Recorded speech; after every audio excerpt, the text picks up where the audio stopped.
के एक छोटे से कस्बे में पली बढ़ी राधिका खाना बनाने में माहिर थी। उसके हाथ की बनी कद्दू की सब्जी और गर्मा गर्म पूरी मोहल्ले भर में मशहूर थी। उसके गांव में जब भी कोई प्रोग्राम या भंडारा होता तो उसे ही बनाने के लिए बुलाया जाता। एक रोज उस गांव में अर्जुन नाम का लड़का आया, जो कि गांव के लाला की किराने की दुकान पर काम करने लगा। अर्जुन साउथ इंडियन था, जिसका रंग भले ही सांवला था, लेकिन उसका ऊंचे कद काठी के कारण वो काफी अच्छा दिखता था। एक रोज जब अर्जुन दुकान पर अकेला था तो राधिका उस दुकान पर कुछ सामान लेने आई। ये लो लिस्ट और मुझे ये सामान पैक करके दे दो। जी अभी देता हूँ। अर्जुन राधिका को उसका सामान दे देता है। ऊंचे कद काठी वाले अर्जुन को देख राधिका उसे पसंद करने लगी, लेकिन अर्जुन को तो बस अपने काम से ही मतलब था। उसने राधिका पर ज्यादा गौर नहीं किया। राधिका सामान लेकर लौट आई। रास्ते में उसे उसकी सहेली अनुराधा मिली। बड़ा ही नकचढ़ा लड़का है, समझता क्या है खुद को? क्यों अकेले में बड़बड़ाए जा रही है? आखिर हुआ क्या है? अरे यार, वो लाला की दुकान पर जो नया लड़का आया है ना, बिल्कुल भी आंख उठाकर नहीं देखता। ऐसा शरीफ लड़का आजकल कहाँ मिलेगा? मैं उसे घूरे जा रही हूँ, लेकिन मजाल है उसने मेरी तरफ एक बार भी देखा हो। अच्छा वो अर्जुन, तुझे पता है जब से वो लाला की दुकान पर आया ना, उसकी बिक्री काफी बढ़ गई है, क्योंकि गांव की आधे से ज्यादा लड़कियां तो बस उसे देखने के लिए जानबूझकर दुकान पर जाती हैं। तो सबको जाकर बोल दे, अर्जुन ना सिर्फ मेरा है और उसकी दुल्हनिया तो ये राधिका ही बनेगी। अर्जुन उस गांव में एक झोपड़ी बनाकर रहता था। वो अकेला रहता था, इसलिए जैसे मर्जी कच्चा पक्का बनाकर खाता था। एक रोज राधिका खिड़की से सब देख रही थी कि कैसे अर्जुन अपने हाथ जलाकर रोटी बना रहा था। राधिका जल्दी से अंदर जाती है। ध्यान से काम नहीं कर सकते? खाना तक बनाना नहीं आता? ऐसा कच्चा पक्का खाकर सो जाते हो? अब हटो पीछे, मुझे काम करने दो। अर्जुन उसकी तरफ देखे जा रहा था और राधिका जल्दी से उसके लिए पूरी बनाती है। वो आज उसके लिए अपने हाथों से बनी हुई कद्दू की सब्जी लाई थी, जो उसने खट्टी मीठी बनाई हुई थी। अयो अम्मा, तुम तो बहुत अच्छी सब्जी बनाता है, मजा आ गया। ले, मैं इसकी बीवी बनने के सपने देख रही हूँ और ये मुझे अम्मा बनाने पर तुला हुआ है। क्या शादी? तुम हमसे शादी करेगी? लेकिन तुम तो इतना सुंदर है, गोरी है, तुम हमसे शादी बनाएगा? हाँ तो राधा भी तो गोरी थी और भगवान श्याम सांवले, तब भी तो उनमें प्यार। ये कहकर राधिका वहाँ से मुस्कुराकर चली गई। अब दोनों के बीच प्यार बढ़ने लगा और दोनों एक दूसरे से मिलने लगे। अब दूर दूर तक उनके चर्चे होने लगे और इस बात की भनक राधिका के घर वालों को भी लग गई। इश्क फरमाने के लिए तुझे वही दक्षिण भारतीय मिला था, जानती है ना, उनका खाना पीना भाषा सब अलग होती है। लेकिन माँ, होते तो इंसान ही है ना। एक मारूंगा थप्पड़ तो सारी अकल ठिकाने आ जाएगी। मैं आज ही जाकर दूसरे गांव में रहने वाले अपने दोस्त मनोहर से बात करके आता हूँ। 3 दिन के अंदर ही उसके बेटे की शादी से करवाता हूँ।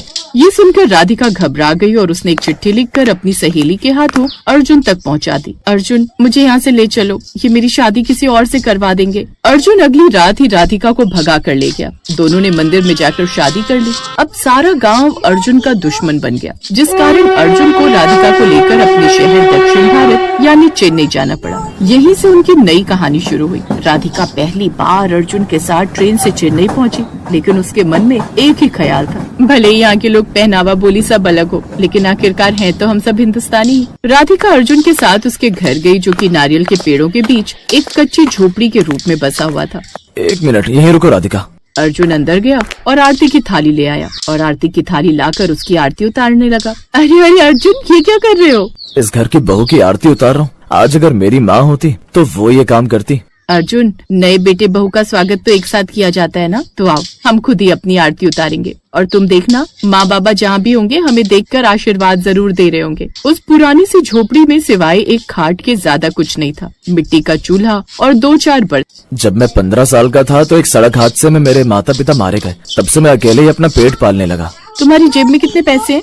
यही कोई 5000। पहले जाकर थोड़ा सा राशन पानी ले आओ, मैं तब तक थोड़ी साफ सफाई कर लूं। अर्जुन राशन पानी लेने चला गया और राधिका साफ सफाई करने में जुट गई। घंटे भर बाद जब अर्जुन घर लौटा तो घर की हालत देखकर हैरान रह गया। अयो अम्मा, लगता है गलत घर में आ गया, माफ करना। अरे अर्जुन, कहाँ जा रहे हो? अरे ये तो मेरी राधिका की आवाज है। राधिका, ये अपना घर है क्या? वाह, तुमने तो इसकी शक्ल ही बदल दी। जी हाँ, क्योंकि घर भी तो साफ सफाई मांगते हैं ना। तभी बाहर बादल गरजने लगे। अरे वाह, लगता है बारिश आने वाली है।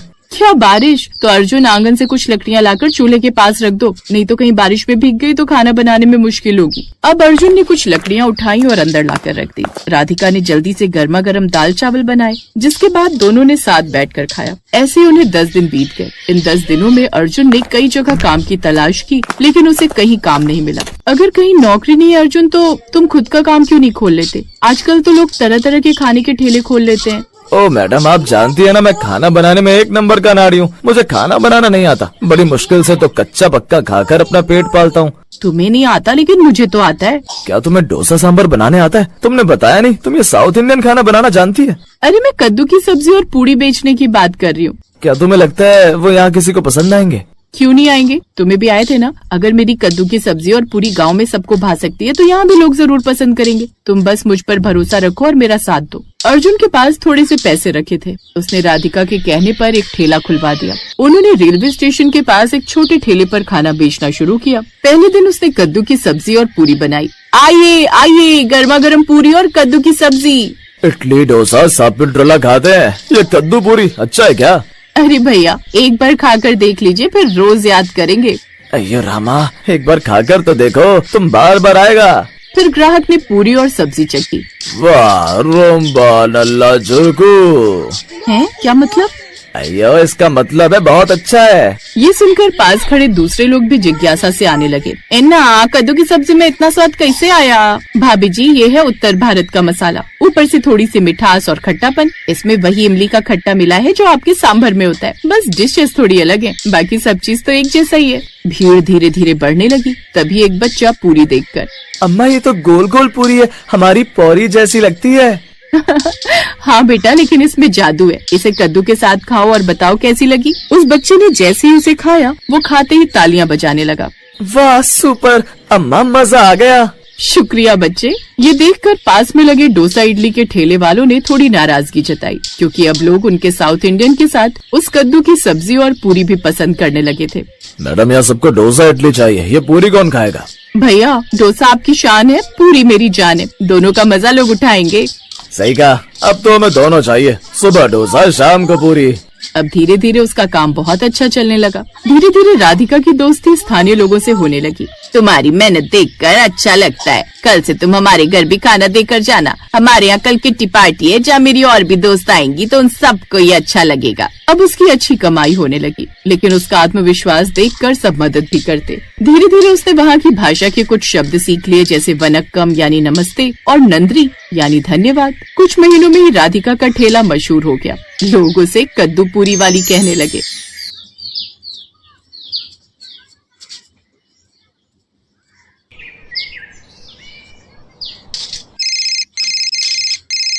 हेलो मम्मी, आपने आज खाने में क्या बनाया है?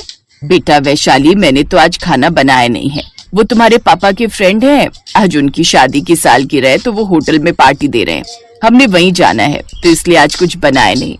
हाँ, एक बार तुम्हारी भाभी से पूछ लेती हूँ, अगर वो रात को डिनर पर बाहर नहीं जा रही तो रुको मैं पूछती हूँ। नीलू, तुम डिनर के लिए बाहर जा रही हो या फिर घर पर बना रही हो कुछ खाने का? मम्मी, मैं तो आज घर पर ही खाना बना रही हूँ। अरुण का मन था चाप खाने का तो आज घर पर ही ग्रेवी चाप बना रही हूँ। क्यों, क्या हुआ? आप ये सब क्यों पूछ रहे हो? आप लोग तो पार्टी में जा रहे हो ना? हाँ, वो वैशाली पूछ रही थी कि मैं आज क्या बना रही हूँ।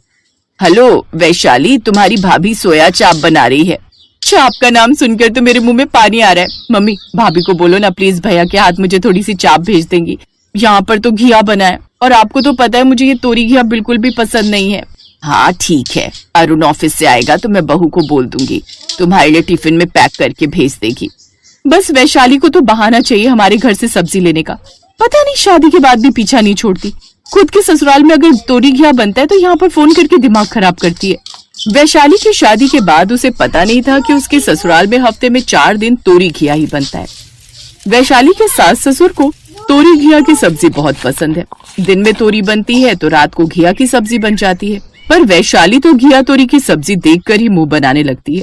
उसे तोरी घिया खाना बिल्कुल भी पसंद नहीं। ये बात अब धीरे धीरे उसके ससुराल वालों को भी समझ में आने लगी है। नमस्ते आंटी जी, ये मम्मी ने वैशाली के लिए ग्रेवी वाली चाप भेजी है। अच्छा बेटा, आओ वैशाली बहू, तुम्हारे भैया आए हैं। अरुण भैया कैसे हो? मम्मी ने चाप भेज दी ना, मुझे पता था आप ऑफिस से आकर देने आ जाओगे, इसीलिए मैंने मम्मी को बोल दिया था। भाभी को मेरी तरफ से थैंक यू बोल देना और बोलना खाने में जो भी बढ़िया चीज बनाए वो मुझे जरूर भेज दिया करे। अरुण के जाने के बाद वैशाली उसी समय कटोरी भरकर सब्जी और रोटी कमरे में ले जाने लगी। वैशाली बहू, घर में सब्जी बनी तो हुई थी, तुमने आज फिर अपने मम्मी के घर से सब्जी मंगवा ली। मेरा मतलब ये नहीं है कि तुम सब्जी अपने मम्मी के घर की ना खाओ, वैसे ही अच्छा नहीं लगता। वो सोचेंगी कि तुम्हारे ससुराल में कोई सब्जी नहीं बनती। तुम्हारे भाभी भैया भी क्या सोचेंगे? मम्मी जी, उन्हें पता है मेरे ससुराल में हर समय तोरी घिया की सब्जी बनती है, इस वजह से वो कुछ नहीं कहते। अब मैं अकेले के लिए यहाँ पर तो कोई सब्जी बनाऊंगी नहीं, और वैसे भी मुझे ज्यादा सब्जियां बनानी नहीं आती हैं। आपसे कहूँ कि कुछ अलग बना लो तो आप कहती हो कि आप लोग तोरी घिया के अलावा कुछ खाते ही नहीं हो। अब मम्मी के घर तो तरह तरह की चीजें बनती रहती हैं, तो उनसे मैं मंगवा भी लेती हूँ, तो उसमें हर्जी क्या है? वो मेरा अपना मायका है, मेरा अपना घर है। अच्छा, मेरी ग्रेवी चाप ठंडी हो रही है, मैं खाना खा रही हूँ। कोई बात नहीं सुमित्रा, बहू को जो ठीक लगता है करने दो, और अगर वो कुछ अलग बनाना चाहती है तो उसे मना भी मत करो। हम अपने लिए तोरी घिया, टिंडे, पेठा वगैरह बना लेंगे और बहू को जो मन है वो बनाकर खा लेगी। पापा बिल्कुल ठीक कह रहे मम्मी, मैं भी अब ये तोरी घिया खा खा कर बोर हो गया हूँ। वैशाली, तुम अब कुछ डिफरेंट बनाया करो खाने का। मुझे सब्जियां बनानी नहीं आती हैं, मम्मी को बोलो अपनी तोरी घिया के साथ साथ दूसरी सब्जियां भी बना दिया करे। वैशाली की सास ने बोल तो दिया कि वो तोरी घिया के साथ साथ दूसरी सब्जियां भी बना दिया करेंगी, पर अचानक वैशाली की सास की तबीयत खराब हो गई। इस वजह से वो बड़ी मुश्किल से बस तोरी घिया ही बना पा रही थी, और वैशाली ने कोशिश ही नहीं की कि वो अपने लिए कुछ और बना ले। उसे तो बस फोन घुमाना होता था और मम्मी के घर से सब्जी मंगवानी होती थी। अगले दिन वैशाली की सास की तबीयत ज्यादा खराब हो गई, जिस वजह से वो खाना बना ही नहीं पा रही थी। वैशाली, मम्मी की तबीयत बहुत ज्यादा खराब है, डॉक्टर ने उन्हें रेस्ट के लिए बोला है। तुम थोड़ा बहुत कोशिश करके मम्मी पापा दोनों के लिए दोपहर में तोरी की सब्जी बना देना। ये तोरी वगैरह ना मुझसे नहीं बनती, मैं मम्मी को फोन कर रही हूँ, वो बनाकर भेज देंगी। वैशाली बहू, तुम्हारी सासू माँ तुम्हें कमरे में बुला रही है। ठीक है पापा, मैं जाती हूँ। वैशाली कमरे में जाती है। उसकी सास की तबीयत सच में ठीक नहीं थी। वैशाली बहू, एक काम करो, तुम सब्जियां रहने दो, तुम्हारे ससुर जी और मैं दूध में ब्रेड डालकर खा लेंगे। तुम्हें परेशान होने की जरूरत नहीं है। मैं जानती हूँ तुम खाना नहीं बना पाती, इसलिए मेरी वजह से बिल्कुल परेशान मत हो, हम एडजस्ट कर लेंगे। हाँ, तुम अपने लिए और विनोद के लिए देख लो क्या बनाना है, या फिर बाजार से कुछ मंगवा लो। उसकी आप टेंशन मत लो, मैं मम्मी को भी फोन मिला देती हूँ, वो कुछ दिन तक खाना भिजवा देंगी जब तक आप ठीक नहीं हो जाते। वैशाली अपनी सास के कमरे से बाहर आकर अपनी मम्मी के मोबाइल पर फोन मिलाती है, पर इस बार उसकी मम्मी का मोबाइल फोन उसकी भाभी नीलू उठाती है। भाभी, मम्मी कहाँ है? आपने फोन उठाया? वैसे अच्छा हुआ आपने फोन उठाया। वो आप तो जानते ही हो मेरी सासू माँ की तबीयत ठीक नहीं है और रसोई का सारा काम वही करती हैं। उनके तोरी घिया की तो मुझे कोई टेंशन नहीं है, वो बोल रही हैं कि उनको दूध ब्रेड दे दूं तो वो खा लेंगी और पापा भी। पर मेरे और विनोद के लिए अगर आप खाना भिजवा दो। विनोद आपके हाथ की सब्जी की बहुत तारीफ करते हैं, उन्हें तो अब आदत सी हो गई है आपके हाथ की सब्जी की। देखो वैशाली, अब तुम्हारी शादी हो गई है, अब तुम्हें अपना परिवार खुद संभालना चाहिए। अब तुम्हारे ससुराल में तोरी घिया वगैरह वगैरह जो कुछ भी बनता है उसमें हम क्या करें? तुम हमें क्यों परेशान करती हो? हमारे पास इतना टाइम नहीं है कि हम तुम्हारे लिए सब्जी बनाकर फिर तुम्हें देकर भी आए। हमारी भी अपनी फैमिली है। तुम्हारे भैया इस बात के लिए बोलते नहीं है, पर कहीं ना कहीं उन्हें भी तो तकलीफ होती है। हर समय उन्हें भेजती रहती हूँ तुम्हारे घर सब्जी देने के लिए। थोड़ी तो समझदार बनो वैशाली, अब तुम शादीशुदा हो, इस तरह से बच्चों से हरकत मत किया करो। हम भी तो तोरी घिया खाते हैं, हम तो नखरे नहीं करते। मैं बार बार सब्जी नहीं भेज सकती, 4 लोग हैं हम परिवार के, हमें ही सब्जी थोड़ी पड़ जाती है। नीलू लगातार वैशाली को ताने सुना रही थी और वैशाली की आंखों से आंसू गिर रहे थे। वैशाली थोड़ी देर के लिए बहुत शर्मिंदगी महसूस कर रही थी, तभी उसकी सास फिर से आवाज लगाती है। फोन कट जाता है। उसके थोड़ी देर बाद ही वैशाली की मम्मी के फोन बजने शुरू हो जाते हैं, पर वैशाली फोन नहीं उठाती। वैशाली अपनी सास की बात को नहीं सुन रही थी।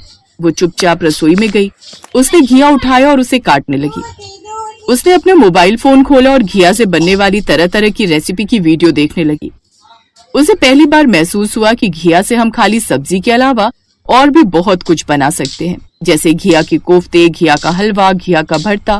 कुछ देर बाद वैशाली ने पहली बार हिम्मत करके अपने और विनोद के लिए घिया के पकौड़े बनाए और अपने सास ससुर के लिए घिया की ग्रेवी वाली सब्जी बनाई। जोश जोश में वीडियोस देखकर वैशाली ने उस दिन पहली बार बहुत ही टेस्टी घिया की ही 2-3 चीजें बना ली। ये अचानक से तुम्हें क्या हो गया वैशाली? तुमने तो अनुभवी कुक की तरह इतना बढ़िया खाना बना लिया, वो भी घिया का।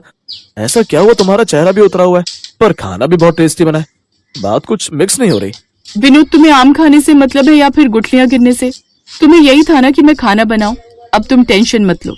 आज के बाद इस घर में तोरी घिया बनेगा, पर अलग अलग तरह से। अब मैं खुद खाना बनाऊंगी, किसी से कुछ मांगूंगी नहीं।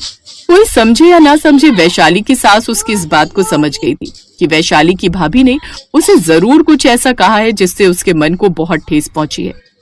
वैशाली की मम्मी मिलने आती हैं। उन्हें बुरा लगा था कि नीलू ने उनकी बेटी से इतना कुछ कह दिया। वैशाली, तू क्यों अपनी भाभी की बात का बुरा मान रही है? मम्मी, मैंने उनकी बात का बुरा नहीं माना। कहीं ना कहीं उनकी बातों ने मुझे सही राह दिखा दी और मैं बहुत खुश हूँ। देखो ना, मैंने आज घिया का हलवा बनाया है, खाकर बताओ कैसा बना है। बहन जी, वैशाली बहुत समझदार है। मुझे गर्व है कि ये मेरे घर की बहू है। बिल्कुल सही, मुझे भी गर्व है कि वैशाली मेरी बेटी है। घिया का हलवा बहुत टेस्टी बना है। अपनी सास और अपनी मम्मी की बातें सुनकर वैशाली के चेहरे पर भी मुस्कान आ जाती है।